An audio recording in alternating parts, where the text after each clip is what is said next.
My dear respected listeners, Jannat, paradise is not cheap. Paradise is not cheap. We have to earn it. Jannah is not cheap. In Jannat, we will wear the most beautiful clothes that a person can ever imagine.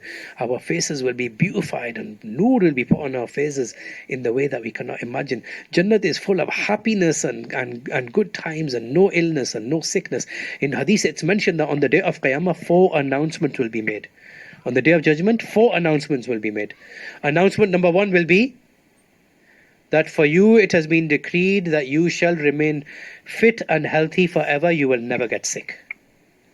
Imagine hearing the announcement that you will never get sick. It means you'll never get any high blood pressure, any stroke, any disease, any heart disease, diabetes, nothing, cancers, everything gone. The angel will announce, for you it has been decreed on the day of, and for you it has been decreed that you shall remain fit and healthy. You will never get sick. Second announcement will be made that for you it has been decreed that you shall remain young forever. You will never get old. Imagine that. In this dunya, one of the things that we worry about the most is getting old. We look at ourselves in the mirror and think, no, that's not me. That can't be me. I never used to look like that. I used to look better. But what happens? The age catches up. The biological clock is always ticking. Age catches up. We start, looking different. We start disliking our own mirror and saying something is wrong. So age catches up with everyone. But in Jannah, it will be announced that you shall remain young forever. You will never get old. Third announcement will be made that you shall remain happy and in peace forever. You will never ever face sorrow and difficulty. So in this dunya, you have ups and downs, difficult times, hard times. Some days you are happy, some days we are not happy. But in Jannat, the announcement will be that you shall remain happy forever. You will never ever face sorrow again. And the fourth announcement, in Hadith it's mentioned, the fourth announcement will be made that for you it has been decreed that you shall live forever. You will never die. These are the 4 announcements that will be made in Jannat, in paradise. So Jannat is not cheap. Jannat will be attained through the mercy of Allah based upon our A'mal. So in the morning when you wake up, we should try to pray Tahajjud, pray our Fajr. After Fajr, we should do our Zikr. After that, we should read Surah Yasin. Then we should wait a little while, pray our Ishraq. Then we can do our household things. Then we should read our Salatul Duha, which is Chasht, also known as Chasht, Salatul Duha in the morning. Salatul Duha, a person prays Salatul Duha. This is Sadaqah for the whole body. This is Sadaqah for the whole body. And then we should try to read 1 juz of the Quran every day. It's a must. It's a must. We should read the Quran every single day. The Quran will cause the fragrance of Iman to emanate from our bodies. The fragrance comes from Quran. The smell comes from Quran. The taste in us comes from Iman, but the smell comes from Quran. You've read that hadith, isn't it? That the mu'min, the Muslim mu'min, who reads Quran, who does not read Quran is like a date. The taste is sweet, but there's no fragrance. The person who doesn't read Quran, the one who does not read Quran is like a date. His taste is sweet, but there's no fragrance. So we have to have and the one who does read Quran is like a citrus. The taste is sweet, and it also smells fragrant. So the smell will come from Quran. Every day, 1 juz of the Quran we should be reading. Doesn't matter what happens. The world turns upside down. We should not miss our a'mal. When will we bring ourselves onto this? One day we read Quran, second day we read, third day we don't read. One day we read Manzil, next day we don't read. 1 week we read Surah Kahf, next week we missed it.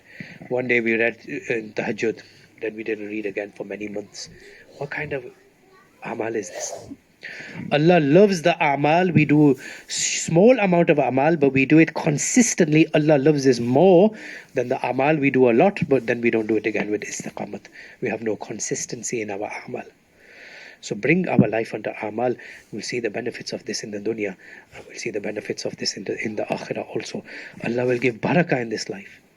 Barakah is the most important thing. Money, wealth, all of these things are nothing. Without barakah, there's nothing. Barakah is when we will have a little bit, but Allah will give us a lot. Barakah will be a little bit, but Allah will make it into sufficient for us. Like in the time of the Sahaba. Abu Hurairah radiallahu anhu was very, very hungry one day. Very, very hungry. And he was lying in the street. He thought somebody will come take me for food. And Hazrat Abu Bakr radiallahu anhu came. So Abu Hurairah radiallahu anhu, he thought, oh, Abu Bakr radiallahu anhu is here. Maybe he will take me to his house for some food. But Abu Bakr radiallahu anhu was in his own thoughts. He saw him and he went away. After a short while, Umar radiallahu anhu, he came. And he saw Abu Hurairah radiallahu anhu, and he also smiled at Abu Hurairah, gave him salam, and he also went away. So Abu Hurairah radiallahu anhu, he was so hungry, so much hunger. We cannot believe and we cannot understand the word starvation that the Sahaba went through. It does not apply to when we say that I'm starving. Our starving and their starving were two different things. Finally, the Prophet ﷺ came. He saw Abu Hurairah, and he's Prophet of Allah. So he said to Abu Hurairah, come with me. So they went to the Prophet ﷺ's house, and then a bowl of milk was given to the Prophet ﷺ. One bowl of milk. And what did the Prophet ﷺ say? So Abu Hurairah, obviously it was me, my eyes would have lit up that I'm so hungry and there's a bowl of milk. This is amazing. But the Prophet ﷺ said that go and call the people of Ashab Sufa. Go and call the people of Ashab Sufa. Now Ashab Sufa, there's always 70 people there. 70 to 100 people sit on Ashab Sufa. Even today, if you go to Masjid al-Nabawi in Medina, there's a sign on the wall saying the place of Sufa. It's even signed now. At the time of the Prophet ﷺ, people used to sit there. The very, very, very poor people used to sit there. They had no money, nothing. So the Prophet ﷺ said to Abu Hurairah, go and call the people of Ashab Sufa. Now imagine what Abu Hurairah, if it was me, what I would have thought. That, how could I call Ashab Sufa? There's 70 of them and one bowl of milk. How am I going to get some milk if there's 70 people? But because they had itaat, they listened, they went and they called Ashab Sufa. Now 70 people came in front of the Prophet ﷺ. Then the Prophet ﷺ told Abu Hurairah, give one of them the milk to drink. So he drank it. Then Prophet ﷺ said, give it to the next person. He gave it. Then Prophet ﷺ said, give it to the next person. He drank it. And the next, and the next, and the next. All 70 people drank from that one bowl of milk. Then the Prophet ﷺ said, Abu Hurairah, now you drink it. Abu Hurairah, he was starving, he drank it. Prophet ﷺ said, drink more. Then he drank more. Prophet ﷺ said, no, drink more. He drank more. The Prophet ﷺ said, drink more. He said, no, Ya Rasulullah, I'm totally full. My belly is full. I cannot drink any more milk. Then the Prophet ﷺ took the bowl of milk and he finished it off himself. Now 72 people drank from that bowl of milk approximately. This, my dear respected listeners, is what we call barakah. This is what we call barakat, barakah. We'll have a little bit, but it will be sufficient for us. Allah has promised this to us. If we bring our lives onto amal, we bring our lives onto purpose, Allah will give us this in the dunya, and in the akhirat, Allah subhanahu wa ta'ala will give us Jannah. So this is why all our life is a struggle, is a test, is an effort to bring these things and these qualities into our lives and propagate these throughout the whole world. In the time of Rasulullah sallallahu alaihi wasallam, the women, the mustarat, there is so much effort for the work of deen.